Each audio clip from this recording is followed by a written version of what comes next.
안녕하세요. 이번 수업은 기하광학 1주차 3차 시 수업을 하도록 하겠습니다. 저번 시간에 이어서 이번에는 강원에 대해서 공부하도록 하겠습니다. 강원은 크게 우리가 두 가지로 분리해서 생각해 볼 수가 있겠습니다. 하나는 발광체, 하나는 반사체. 이렇게 생각할 수 있겠습니다. 발광체는 직접 빛을 내는 물체를 말하는 거고, 반사체는 직접 빛을 내지 않지만은 다른 발광체에 의해서 발광체 다른 광산체에서 나온 빛이 반사체에 부딪혀서 그것이 다시 재확산돼서 나가서 새로운 발광체 같은 광원 역할을 하는 경우를 갖다가 우리가 반사체의 광원이 되겠습니다. 자, 그러면은 발광체를 보면은 우리가 뭐 대표적인 것들을 보면은 백열 광원, 아크 방전 광원, 형광등, 레이저 광원 등을 이렇게 생각해 볼 수가 있겠습니다. 백열 광원은 열적으로 유도된 고체 분자의 운동이 원인이다라고 되어 있는데, 대표적인 예로 보면은 여러분이 백열 전등 같은 것을 생각할 수가 있겠습니다. 그래서 이제 백일 전등 같은 경우는 여기에 필라멘트가 있고 이 필라멘트로 텅스텐으로 구성되어 있는데 여기를 전기를 가해주면은 전류가 흐르면서 여기서 저항열에 의해서 열이 발생하게 되고 그리고 그것에서 빛이 나오게 됩니다. 그리고 빛이 나오게 되는데 이 빛은 이제 우리가 연속 스펙트럼 형태로 나오게 되고 그래서 이제 가시광선 영역의 대부분 빛이 나오게 됩니다. 이 빛은 또한 이 태양빛하고 이렇게 일반적으로 자연광인 태양빛, 양초빛 이런 것들하고 유사한 특징을 가지고 있습니다. 이것을 설명하려면은 이상 발광체에 대해서 설명이 좀 필요한데 스펙트럼 특성을 이제 설명해서 이상 발광체 설명하는데 보통 이상 발광체하고 이 자연광의 빛은 이제 유사하다고 이제 잘 알려져 있습니다. 이상 발광체라는 거는 보통 흑체를 말합니다. 흑체는 모든 파장의 전자기파를 안전히 흡수하는 가상의 물체입니다. 혹은 이상적인 흡수체라고 합니다. 이 가상의 물체는 이게 전자기파를 흡수해서 온도가 높아지면은 전자기파를 방출을 하게 되고 열평을 이루게 되면은 이상적인 백일체, 이상적인 이제 광원으로서 역할을 합니다. 그리고 그 강원은 파장별로 이제 강도 분포를 보면은 이런 식 분포도를 가지고 있습니다. 이렇게.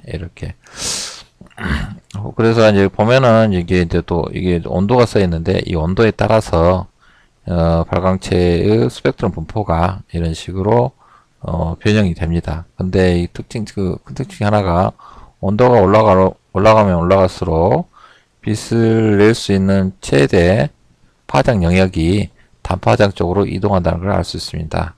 이런 성질을 이용해서 이런 높은 온도의 발광체의 온도를 스펙트럼을 측정함으로써 간접적으로 그 발광체의 온도를 측정할 경우도 있습니다.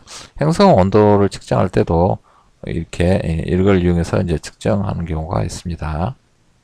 행성이 아니라 항성입니다. 죄송합니다. 자, 그러면은 아크와 방전에 대해서 알아보도록 하겠습니다. 아크 방전은 이제 유리봉 안에다가 가스를 넣고 그 다음에 그 전류를 흘려보내게 되면은 그 전류에 의한 전자가 충돌을 하게 되고 그 충돌에 의해서 이제 빛을 방출하게 되는데 이때 이제 아크나 혹은 방전이 발생하게 됩니다. 그러면은 이것은 이제 앞에 백열 광원과는 다르게 약간 불연속적인 스펙트럼을 가지고 있는 게 특징입니다. 예를 들면은 나트륨 진기 같은 경우는 유리봉 안에 나트륨 진기를 넣게 되면은 589.6나노의 집중적인 빛이 나옵니다. 이 빛은 노란색 빛입니다. 그리고 여러분이 뭐 네온 사인 등 뭐 이런 것들을 들어봤을 겁니다. 그런 것들은 이제 약간 주황색 빛을 띠는 이제 발광체가 되겠습니다. 그리고 이 다음에 이제 또 흔히 이제 그 가정에서 많이 볼 수 있는 게 형광등인데 이 형광등 같은 경우는 이 유리병 안에다가 수분가스를 넣고 여기다가 이제 전류를 흘려 보내게 되면은 그 수분가스하고 전자 충돌해서 수분가스 자외선이 나오게 되고 그 자외선이 다시 이 유리관 벽에 묻어 있는 형광체를 자극을 하고 그 자극에서 다시 과시광 영역의 형광이 발생하는 것이 이제 형광등이 되겠습니다. 그리고 이제 또 레이저 광원 같은 경우는 이제 여기 보면은 전기 에너지 혹은 복사 에너지가 원자 혹은 분자를 자극하여 빛을 방출한다 이렇게 되어 있는데 이거는 이제 앞에 배웠던 광원들하고 특징이 이제 많이 다릅니다. 다르는데 이제 이것이 이제 발생 원리를 공부하기 위해서는 유도 방출이라는 걸 공부하게 되는데 여기 이제 처음 여러분이 2학년 수업에서는 좀 하기 좀 어려운 부분이 있습니다. 그래서 이것에 대한 전문 지식은 4학년 때 수업을 통해서 하도록 할 것입니다. 그렇지만 어쨌든 빛의 성질, 내조광 빛의 성질을 본다면은 일단 기본적으로 이제 이야기할 수 있는 게 지향성이 좋다. 그리고 단색성이다. 그리고 집속성이 좋다. 그리고 간섭이 잘 되기 때문에 간섭성이 좋다. 라고 표현을 합니다. 그래서 이런 이제 다른 강원과 구별되는 굉장히 독특한 성질 때문에 물질을 가공할 때도 쓰기도 하고 아주 정밀 측정할 때도 쓰기도 하고 이렇습니다. 근데 이제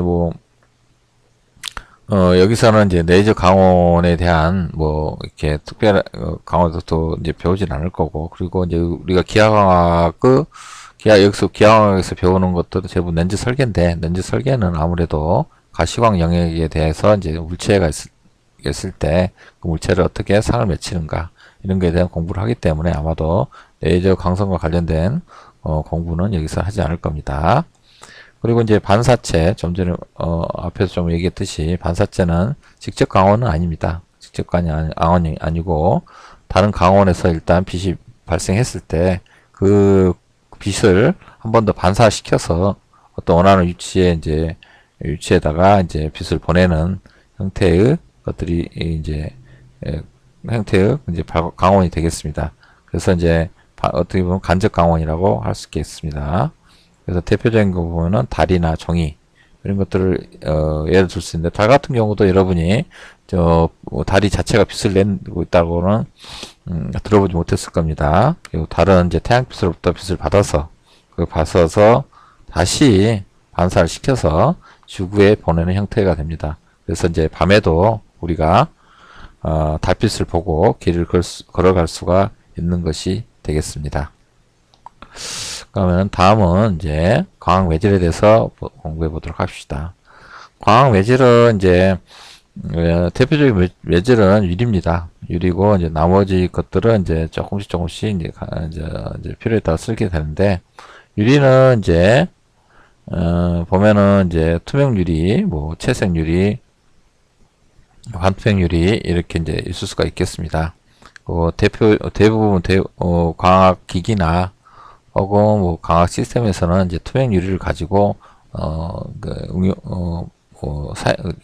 광학 부품을 만들게 됩니다. 물론 대표적인 부품이 렌즈나 거울 이런 것들이 되겠습니다.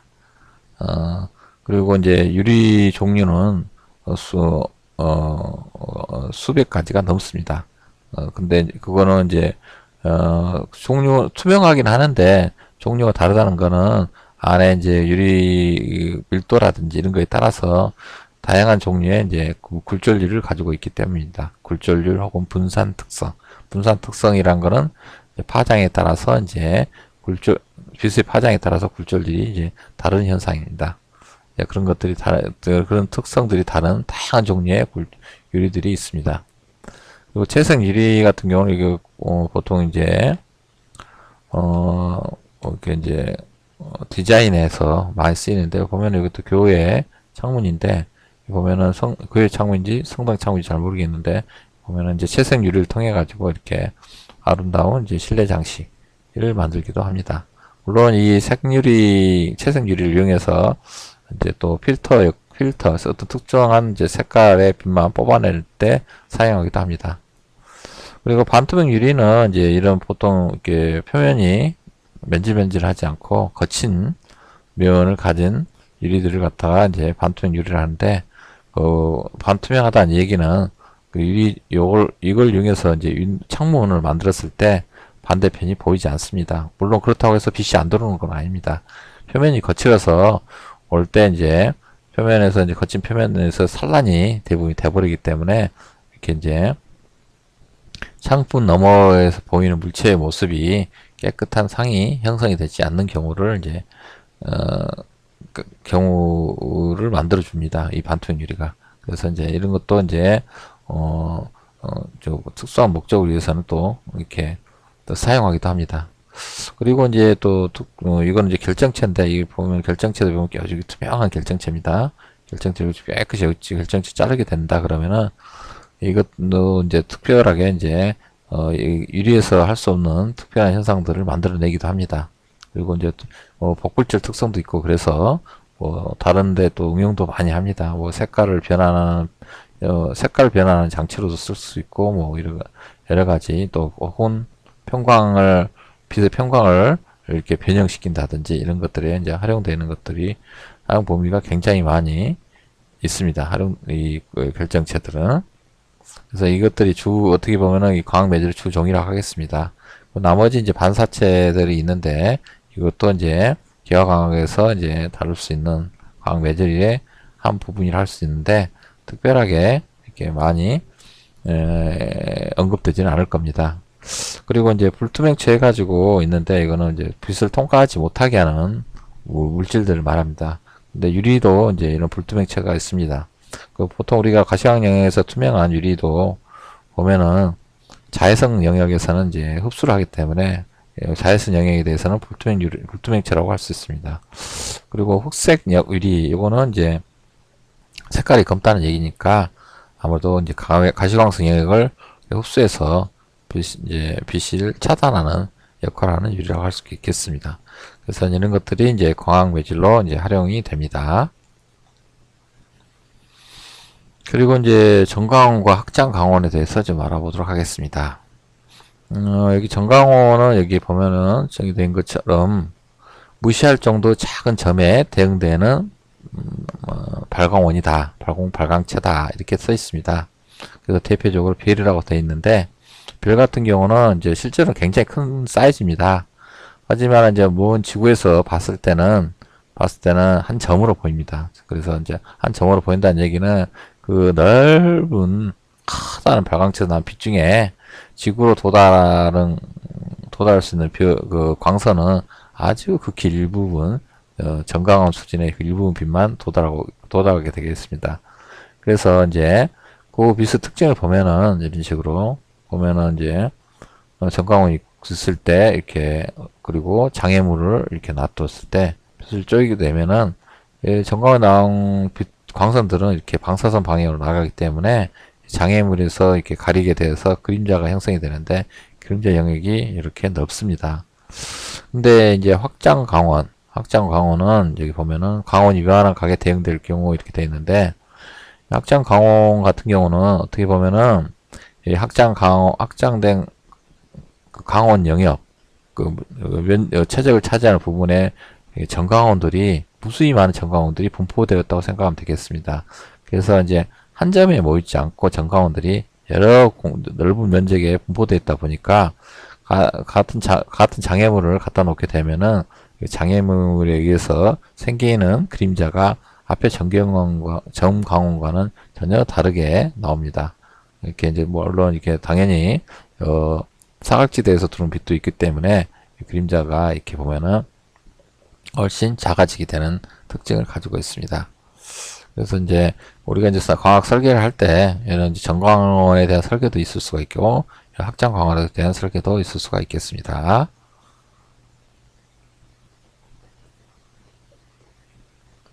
다음은 이제 빛의 직진성에 대해서 공부해 보도록 하겠습니다. 빛의 직진성은 이제 빛이 이제 300년 전에도 이미 잘 알고 있었다고 합니다. 알고 있었다고 하는데, 문헌에 보면 유클리드가 이렇게 빛은 균일함에 맺어서 일직선으로 운동한다라고 말했다고 합니다. 물론 이제 그 이전에도 물론 빛의 성질에 대해서 이렇게 충분히 잘 알고 응용했을 거라고 생각합니다. 근데 이제 문헌상으로는 이렇게 나와 있으니까 이분이 이제 처음으로 빛의 직진성에 대해서 이렇게 이야기했다고 그러고 이제 말을 합니다.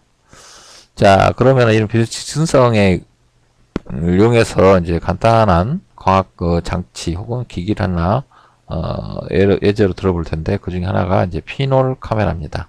피놀 카메라 혹은 바늘구멍 카메라라고 하는데 바늘구멍 카메라는 이 그림에 보는 것처럼 이게 상자입니다. 상자. 이 상자 암상자를 만들어 놓고 암사랑자라는 건 주변에 빛이 못 들어오게 한다는 것입니다. 근데 여기에 바늘구멍을 하나 냅니다. 이렇게 조그마한 구멍을 내서 빛이 이 구멍을 통해서만 이 상자 안에 들어오도록 하는 겁니다. 그러면은 이 물체가 만약 여기 있다고 했을 때,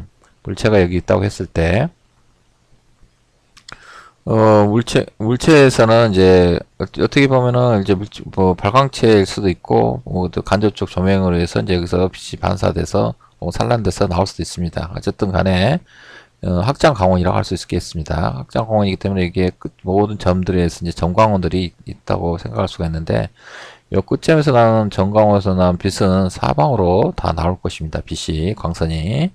근데 그 광선 중에 요 A점에 향하는 빛만 이 암상자 안에 통과를 해서 이 Q 다시한 점에다가 이렇게 빛을 비춰줄 겁니다. 혹은 찍힐 겁니다. 반면에 M에서 나오는 광선 같은 경우는 이것도 마찬가지로 A를 통해서 갈 수 있는 광선 딱 이 광선밖에 없습니다. 그래서 이 광선은 다시 이쪽에 M-로 찍히게 됩니다. 이런 식으로 요 물체의 모든 점들을 이렇게 A점을 통과한 광선들을 다 모아보면은 이런 식으로 이렇게 대응되는 점들이 물체와 각각 물체점들하고 대응되는 점들이 나타나는데 이걸 상이라고 합니다. 이 상이라고 하는데 이 상의 모습은 이 물체의 모습하고 동일하게 됩니다. 동일하게 되지만은 이제 요것의 크기는 요거들 간의 기하학적 관계에 의해서 이런 식으로 주어집니다. 그래서 이제 어떻게 보면은 요것이 물체고 요거를 상이라고 했습니다. 이거는 우리가 보통 이제 카메라에 올려 갔습니다. 카메라도 물체가 있고 카메라 렌즈가 있으면은 렌즈를 통해서 그 빛이 필름 혹은 어떤 이제 센서 혹은 이게 모이게 되는데 그 모습이 물체 모습하고 똑같은 모습이 이렇게 찍히게 되는데 이것도 마찬가지로 이 단순히 암상자에 구멍만 뚫어놓게 되면은 그런 형식으로 물체가 있고 상이 여기에 물체 모습과 똑같은 상이 이렇게 찍히는 영상을 띄게 됩니다. 이것이 이제 바늘구멍 카메라라고 합니다. 물론 이제 바늘구멍이 너무 적으면은 통과하는 빛이 양이 작아서 이게 밝기가 굉장히 낮을 거고 만약에 바늘구멍이 좀 너무 커버리면은 한 점에 나온 빛이 사이즈가 점이 아니라 커다란 점이 돼버립니다. 그러면 오히려 이제 여기에 가느다랗게 생긴 물체가 있었는데 굵직하게 퍼진 선이 생깁니다. 그러면은 화면이 뿌옇게 보이는 이런 이제 선명도가 떨어지는 그림이 됩니다. 그래서 이제 파동 광학적으로 이렇게 전자기 파동 해석을 하게 되면은 이 구멍 사이즈가 적정 사이즈가 있습니다. 적정 사이즈란 거는 이게 선명도도 안 떨어지고 빛세기도 어느 정도 이렇게 잘 들어올 수 있게끔 하는 사이즈가 있는데 그 사이즈가 이런 식으로 주어집니다. 여기에 보면 2.44 남다 이거 입사하는 빛들의 이제 파장이 됩니다. 그리고 거기에 이제 최적 직경 이것의 직경입니다. 구멍의 직경을 이 정도 수준으로 해놓게 된다 그러면은 여기에 좀 더 선명하면서 강한 빛이 찍힐 수 있는 구조가 됩니다. 실제로 이걸 이용해서 이렇게 카메라를 만들어 팝니다. 만들어 파는데 이제 사진 작가들은 이제 이런 카메라를 이제 구입해서 사용하는 경우가 있습니다. 실제로 이제 사진 작가 말에 의하면은 이렇게 이 카메라를 이용해서 찍은 풍경 사진하고 그냥 렌즈를 써서 쓴 풍경 사진하고 그 현상 했을 때 그 감성도가 서로 다르다고 합니다. 서로 느끼는 감성이 다르다고 해서 종종 이제 이런 카메라를 이용해서 이제 사진을 찍는 경우도 있다고 합니다. 자, 그리고 앞에는 이게 이제 균질한 매질에 대해서인데 불균질한 매질에서는 이제 사실은 빛이 직진하지 못하고 꺾이는 현상이 생깁니다. 꺾이는 현상이 생기는데, 여러분이 보면은 이제 아지랑이 같은 거 보면은 아마 이 아지랑이도 많이 봤을 텐데, 어, 이것들은 이제 여름에 보통 뜨거운 여름에 많이 관측됩니다. 그 도로 위에서 도로 위에 보면은 이제 빛이 이제 강하게 비치면 도로가 뜨거워져서 도로 위에 공기가 대표해서 빠르게 대류가 일어납니다. 그 대류가 일어나면서 동시에 이제 빛의 굴절이 이렇게 생기게 됩니다. 그래서 이제 보통 경우에는 이제 아스팔트가 찌그러져 보인다든지, 혹은 이렇게 해서 횡단보도로 건너가는 사람의 다리가 찌그러져 보인다든지 하게 될 겁니다. 이것은 이제 빌길질한 매질에서 이제 빛이 전파할 때는 빛이 직진하기보다는 이렇게 이제 굴절돼서 이제 상이 왜곡되는 현상처럼 보입니다. 그리고 이제 신기류 같은 경우도 있습니다. 신기류 같은 경우도는 보면은 이제 보통 이제 지구가 있고, 지구 위에 이제 우리가 대기층이 있습니다. 대기층이 있는데, 이 대기층 공기가 이렇게 이제 어느 정도 이렇게 밀도가 일정하면 좋을 텐데, 그 지구하고 이렇게 지구 온도가 너무 급작스럽게 뜨겁다든지 급작스럽게 차갑다든지 하게 되면은 그것에 의해서 공기층의 공기가 지표면에서의 공기층 온도하고 이쪽 공기가 온도가 차이가 많이 생깁니다. 그렇게 되면은 여기는 밀도가 높고 많이 차가우면은 요 따뜻한 밀도가 낮고, 이렇게 되면은 굴절률이 다르게 됩니다. 그래서 예를 들어서 이제 이렇게 이제 공기가 차갑고 뜨거운 위에 따뜻한 경우는 좌지구 관측자 멀리 있는 이런 이제 집 같은 것들이 건물들이 어떻게 되냐 그러면은, 원래는 안 보여야 될 텐데, 지평선에 걸려서 안 보여야 될 텐데, 이것이 이렇게 여기서 나온 광선들이 이렇게 휘어서 사람 눈에 들어오게 됩니다. 관측자 눈에 들어오게 됩니다. 이 관측자는 이렇게 광선이 휘어서 왔다는 생각을 못하고, 이렇게 이 방에서 직선 방에서 이쪽에서 떠서 왔다고 생각을 합니다. 그래서 실제로 보면은 여기 사진은 바다 위의 사진인데, 이 바다의 끝은 이제 수평선이어야 되는데, 수평선 위로 이렇게 이제 고층 빌딩들이 보이는 모습이 생기게 됩니다. 반대로 이제 여기 지표층이 너무 뜨겁고 위치가 차가울 때, 이런 경우는 요처럼 그 굴절되는 방향이 서로 반대입니다. 이거 아래쪽으로 반대되죠. 그러다 보니까 저 위에 산봉우리들이 어떻게 되냐 그러면은 요 아래쪽에서 이렇게 오는 것처럼, 이렇게 마치 저 사막 아래쪽에서 이렇게 올라온 것처럼 있는 것처럼 보이게 됩니다.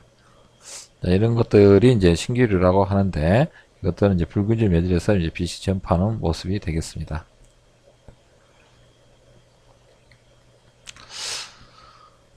다음은 빛의 입자설과 파동설인데, 이제 앞부분에 있기 때문에, 이거는 이제 간단히 넘어가도록 하겠습니다. 입자설은 이제 빛의 직진선을 설명할 때 주로 많이, 이제 활용하는 설이고, 파동설은 이제 간섭이나 해저를, 설명할 때 많이 하는 겁니다. 이제 사용하는 겁니다. 근데 이제 이거를 이제 옛날 초창기에 파동성 같은 경우는 초창기에 이제 호이겐스가 이렇게 빛은 파동성에 대해서 주장할 때, 이제 호이겐스가 이제 주장했던 이제 파동이 어떻게 해서 파면을 형성해서 가는지 설명을 했습니다. 설명을 하는데, 설명 원리를 갖다가 우리가 호이겐스 원리라고 합니다. 보통 이제 파원이 있으면 파원 주변에 이제 동심원을 그리면서 보통 파가 이제 퍼져 나갑니다. 그런데 이제 호이겐스라는 분은 이거를 이제 설명을 할 때 어떻게 설명했냐 그러면은, 파원이 퍼져나가는 것을 설명할 때, 이런 파원의 면이 있으면은 이 면에서 새로운 파원이 형성된다. 그래서 예를 들어서 여기는 1, 2, 3, 4, 5 이렇게 되어 있는데, 여기에 무수히 많은 파원이 있다고 호이겐스는 생각합니다. 그리고 이 파원에서 다시 이렇게 저 동심원의 파면이 형성돼서 또 전파를 한다. 그래서 이 동심원들 파면이 겹치게 되면은 또 다른 새로운 커다란 이렇게 요 파면과 요 파면과 대응되는 새로운 파면이 이렇게 형성된다라고 이렇게 설명을 하게 됩니다. 이걸 허기겐스 원리라고 합니다. 이런 원리를 써서 하다 보면은 이제 화면이 이렇게 평행한 화면이 오더라도 원래는 이제 이렇게 잘려서 이렇게 일직선으로 나가야 되는데 이런 것을 설명하게 되면 이렇게 회절되는 효과를 설명할 수가 있습니다. 그러면 이거를 이제 제가 말로 하는 것보다 좀 애니메이션 이거 통해서 한번 공부를 보도록 하겠습니다.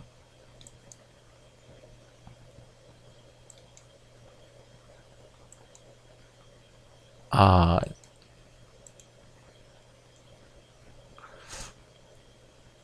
이거 지금 동작이 안 되는데, 요거를 한번, 타이핑해서 한번 유튜브 동영상인데, 이걸 타이핑해서 한번, 보도록 했으면 좋겠습니다. 지금 보니까, 지금 제가 파워포인트 설정을 잘못해가지고, 지금 이 동작을 안 합니다. 그래서 지금 여기서 이제 강의 끝날 수가 없어서 계속해서 진행하겠습니다. 이건 각자 한번 이걸 들어가셔서 한번 봤으면 좋겠습니다. 그러면은 좀 전에 제가 설명했던 내용의 그런 내용들이 애니메이션 형태로 나오게 됩니다. 그 다음 장으로 넘어가도록 하겠습니다. 다음은 이제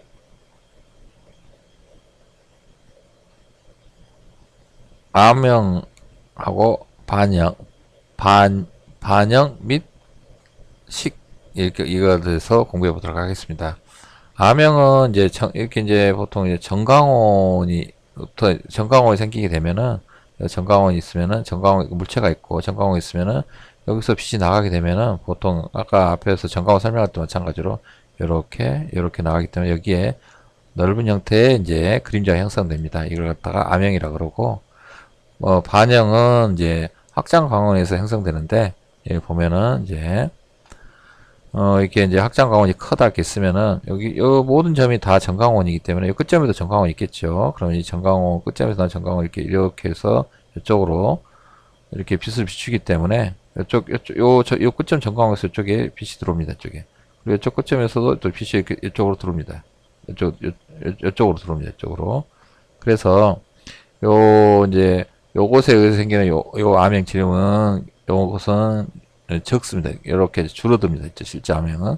근데 이제 요 끝점이나 이런 쪽에서 들어온 빛 때문에 여기에 약간 이제 완전히 이제 빛이 보이는 거 아니지만은 약간 반그림자 형식으로 이렇게 생기게 됩니다. 그래서 이제 이거를 반영이라고 합니다. 그리고 이제 이걸 이제 대표적으로 볼 수 있는 게 여러분이 아마 일식 같은 경우 혹은 월식 이제 이걸 통해서 이제 알 수가 있는데 일식은 이제 보통 이렇게 태양이 있고 그다음 지구가 있었고 또 달이 장애물로 이렇게 들어가 있을 경우입니다. 이제 이럴 경우 보면은 요거 어떻게 되냐 그러면은 달이 태양을 가리기 때문에 이런 식으로 이렇게 일식이 생기게 됩니다. 위치에 따라서. 그래서 이제 이 경우와 같은 경우겠죠. 이렇게 해서 생기는 모양을 보여주고 있습니다. 이제 앞으로 렌즈 설명할 때는 이걸 거의 쓸 일은 아니지만 참고로 봤으면 좋겠습니다. 자, 그 다음에는 이제 실물체와 실상, 허물체와 허상에 대해서 공부해 보도록 하겠습니다. 예, 실물체와 실상은 뒤에도 이제 계속해서 나올 겁니다. 그래서 앞에 이제 1장에서 간단한 소개 정도만 하도록 하겠습니다. 여기 나온 것처럼 이제 실물체 실상은 물체로부터 나오거나 상으로 향하는 광선이 실제로 교차하는 광선. 그래서 여기서 이제 광원이 있어서 물체에서 빛이 이렇게 나왔다 하면은 이렇게 실제로 이렇게 교차 광원에서 이렇게 나오는 것처럼 그리고 이렇게 이제 상으로 향해서 실제로 광선이 교차할 때 이걸 우리가 실물체, 실상 이렇게 얘기합니다. 개별적으로 한다 그러면 이런 식으로 빛이 퍼져나갈 때 이 점을 실물체 그리고 이렇게 빛이 한 곳에 모일 때 우리가 실상 이렇게 얘기합니다. 반면에 허물체 허상은 전방 또는 후방으로 확장해서 광선이 교차할 때 이게 무슨 말이냐 그러면은 여기는 빛이 이렇게 이제 여기서는 실물체입니다. 실물체는 빛이 나갔어요. 근데 오목 렌즈에서 이렇게 꺾입니다. 꺾여서 이렇게 퍼져 나갔는데 우리가 이게 눈을 놓고 보면은 사실은 요것의 연장선인 요 지점에 요거 물체가 있는 것처럼 보이게 됩니다. 연장선에. 그래서 이걸 갖다 우리가 여기서 들어온 거를 이제 물체 광선, 여기를 상광선이라고 하는데, 이 상광선의 연장선이 만나는 요 점에 이제 물체가 있는 것처럼 보이기 때문에 이걸 갖다 우리가 상은 상인데 허상이라고 합니다. 그리고 마찬가지로 이것도 이제 허상 있고, 허물체도 있습니다. 허물체는 뭐냐, 그러면 어떤 이제 광학 소자가 있는데, 광학 소자에서 들어온 빛이 이렇게 수렴에 들어왔습니다. 수렴에서 들어왔는데, 실제로 이렇게 수렴에서 들어오게 하는 물체는 없습니다. 없는데, 근데 이 광학 매질은, 광학 소자는 이런 광선에 의해서 이제 반응을 해서 굴절되거나 이렇게 할 겁니다. 그리고 그 다음에 그것에 뭐 상이 생기거나 다른 또 광학 시스템에 들어가게 하는 어떤 광선을 만들거나 할 겁니다. 그러면은 요 물체에 광학 소자에 들어왔을 때 이 광선의 연장선이 이렇게 하면은 한 점이 모이게 되는데 이거를 허물체라고 합니다. 허물체. 근데 이제 이 허물체가 이게 실물체가 어떤 의미가 있냐라고 할 수 있는데 의미가 있습니다. 왜냐하면 이 허물체를 정의를 하게 되면은 여기에 입사했을 때 입사각을 정의를 할 수가 있고 입사각에 의해서 또 어떻게 합니까? 굴절돼서 다음 전파하는 이제 그 광선 경로가 어떻게 된다는 걸 알 수가 있지 않습니까? 그래서 허물체 정의가 나중에는 이게 물체 거리 정의하고 비록 이쪽에 앞에가 물체 위치가 여기 없더라도 이 허물체가 위치점이 요것이 물체 거리로 계산이 돼서 상을 어디 위치에 생기는지 우리가 추적을 할 수가 있습니다. 그래서 이제 이런 식으로 그렇다면 이런 식으로 허물체 정의를 하게 되고 기하학에서 또 이제 계속해서 이 용어를 사용하게 됩니다. 자, 이거는 이제 여기서부터는 좀 이제 개념이 조금 어려운 개념들이 나올 수가 있는데 이거는 12장부터 다시 또 계속해서 하게 됩니다. 그래서 이제 간단하게 이제 소개만 한다면은 시야 조리개는 필드 스탑이라고 하고 한마디로 이제 풍경이 보이는 범위를 제한하는 조리개. 그래서 뭐 이렇게 앞에다가 눈 앞에다 뭔가 이렇게 장애물을 놓고 그 앞에 장애물 안에 구멍을 뚫어 놓은 다음에 이 구멍을 뚫어서 이렇게 장애물 밖에 물체를 보게 되면은 이 장애물 때문에 보일 수 있는 영역이 정해졌을 겁니다. 그래서 이것이 이제 보이는 범위를 정하는 요것에 이런 것들을 갖다 우리가 보통 시야 조리기라고 합니다. 그리고 이제 개구 조리기에는 이거 시야는 조리진 않는데 이거 여기에 상이 맺혔을 때 상의 밝기를 조절해 줄 수 있는 어떤 이렇게 장애물들이 있습니다. 이런 장애물들을 갖다 우리가 개구 조리기 어퍼처 스톱이라고 합니다. 그리고 이제 또 이런 이제 렌즈를 이렇게 설계를 했는데 이 렌즈를 갖다가 공중에도 이렇게 달아놓을 수는 없고 보통은 이렇게 뭐 이렇게 어떤 케이스 혹은 마운트에다가 이렇게 그 틀에다가 집어넣습니다. 넣게 되면은 빛이 들어오다 보면은 이렇게 원래는 렌즈만 있을 때는 빛이 이렇게 요거 같은 경우 밖으로 튀어나가 버릴 텐데 이 통 안에 넣다 보니까 어떻게 되겠습니까? 벽면에 부딪혀서 들어오게 됩니다. 다시. 그러면 이거는 이제 들어오게 되면은 원래 들어왔던 깨끗한 이미지가 이렇게 산란돼서 표면에 산란돼서 들어온 것 때문에 이렇게 표면이 뿌연 모습으로 되게 됩니다. 그래서 이런 거 차단이 필요하기 때문에 여기다 이렇게 가림막 같은 거를 조그만 가림막 같은 거 넣습니다. 차단이 돼서 이제 더 이상 이쪽 스크린 혹은 뭐 센서에 들어오지 않도록. 그럼 이걸 갖다가 우리가 차광판이라고 얘기를 합니다.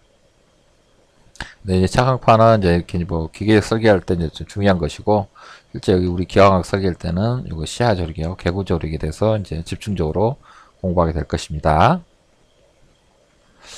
그리고 이제 광학계라 보통 이야기하면은 광축에 대해서 회전 대칭인 구면 반사면과 굴절면으로 연속적으로 이루어진 것들을 갖다 우리가 광학계라 합니다.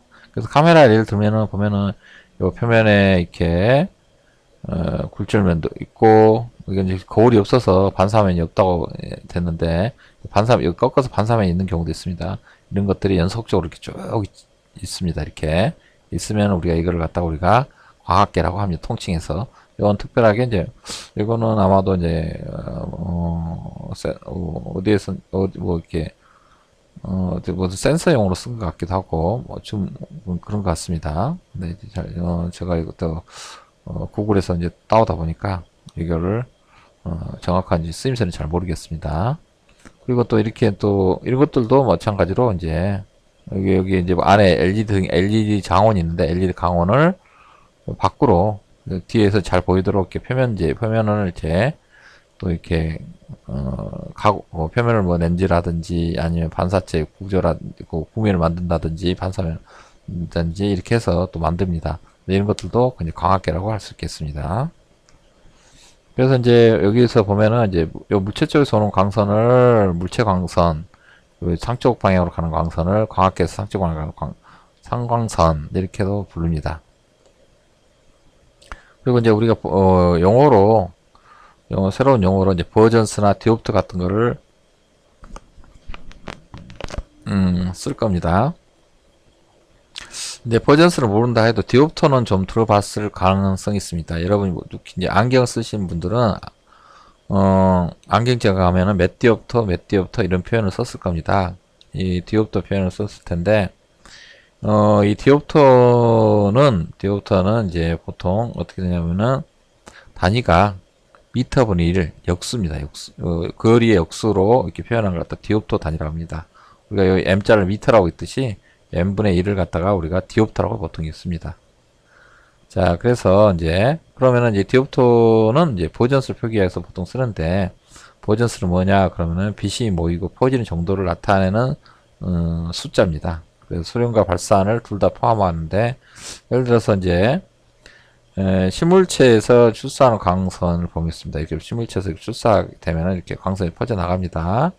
퍼져나가면은 요 나가는 정도를 나타내기 위해서 어떻게 하냐 그러면은 이 강원 유체에서 여기까지 여기서부터 여기까지 거리를 잽니다. 광학계 앞에까지 하고 잽니다. 재고 난 다음에 이거를 역수를 취합니다. 역수를 취하게 되면은 미터 단위로 역수를 취하게 되면은 그걸 갖다 우리가 뭐라 그러냐 그러면은 버전스 크기라고 합니다. 그리고 크기라 그러고 그리고 그 단위는 미터분의 1이기 때문에 디옵트라고 읽습니다. 그래서 이제 이 발산 강원 같은 경우는 나중에 이제 부호기압을 배우게 되는데 요 광학계에서 왼쪽에 있다고 해서 음수 성질을 가지고 있습니다. 그래서 이거는 마이너스 거리를 넣게 돼서 음의 버전스를 하게 됩니다. 그리고 반대 의견은 이렇게 요 빛이 들어와서 이렇게 모이겠죠. 모이게는 역선은 광학계에서 오른쪽에 있기 때문에 이거는 양수 거리를 갖게 돼서 이거는 요 거리분의 1 해가지고 버전스 크기를 정하고 양수 값을 갖습니다. 근데 이렇게 평행한 경우는 거리가 이제 어떻게 되겠습니까? 무한되겠죠. 무한되기 때문에 모이질 않으니까 무한되게 되기 때문에 무한대분의 1이 돼서 0이라고 합니다. 그래서 평행광 0 버전스를 가지게 되겠습니다. 그래서 요거 또 이제 이렇게 해서 넘어가도록 하겠습니다. 그리고 뭐 그다음에 펜슬과 광소 이렇게 나왔는데 뭐 이거는 뭐 가끔 이제 나오는 용어일 수도 있는데 많이 나오진 않습니다. 예를 들어서 전광원을 보도록 하겠습니다. 전광원은 빛을 이렇게 방출하게 됩니다. 그리고 이제 보통 어퍼처라고 하는데 이거를 이제 조리개라고도 이렇게 얘기를 하고 구멍이라고도 표현하기도 하고 이렇게 뭐 할 수 있는데 보통 구멍이라고 하면 좋겠네요. 언어들 하면은 이런 구멍이 나 있는 장애물이 있을 때 전광원에서 빛이 나갑니다. 이렇게 나가게 되면은 나가고 렌즈가 있으면은 여기에 주요 광선이라는 게 있습니다. 주광선 보통 이렇게 그 광학계의 가운데를 통과하는 광선을 보통 주요 광선을 합니다. 뭐 물론 이제 다른 경우도 있습니다만은 요 경우는 일단 요 가운데 가는 것은 주광선입니다. 요 광선 있을 때 이렇게 보면은 주광선 주변으로 통과하는 광선들 모양을 보면은 어떻게 됐습니까? 이렇게 뾰족하니 방사망 나가죠. 마치 연필의 끝 모양과 같습니다. 그래서 이걸 갖다가 펜슬 광선 이렇게도 이야기를 하고 이 광선 다발을 펜슬이라고 얘기를 하기도 합니다. 연필 같은 게 있기 때문에 이렇게 하고, 이제 뭐, 이렇게 확장 강원 같은 경우는 이제 이런 펜슬들이 정강원이 여러 군데 있다고 생각할 수 있게 이렇게 여러 개 겹쳐져 있는 모양을 갖게 되겠습니다. 자, 그리고 이제 마지막으로 이제 시야각은, 시야각도 마찬가지로 이제 저기 10장 넘어, 이제 12장 넘어서 좀 배우게 될 텐데, 우리 만약 눈이라 그러면은 눈에서 이렇게 관측되는, 광선 크기, 눈에서 볼 수 있는 각, 갖다 이 각을 시야각이라고 이야기합니다. 이건 시야 반각이라고도 하고, 사실은 이제 눈이란 거는 대칭으로 보이기 때문에 이쪽도 이렇게 보이게 됩니다. 그래서 이 전체 각을 우리가 보통 시야각이라고, 이건 시야 반각이라고도 이야기를 합니다. 만약에 뭐 땅이 있다 그러면은 땅 때문에 이건 또 안 보이긴 하겠네요. 그래서 이제 이것도 이제 그때는 요것이 이제 시야각이 되겠네요.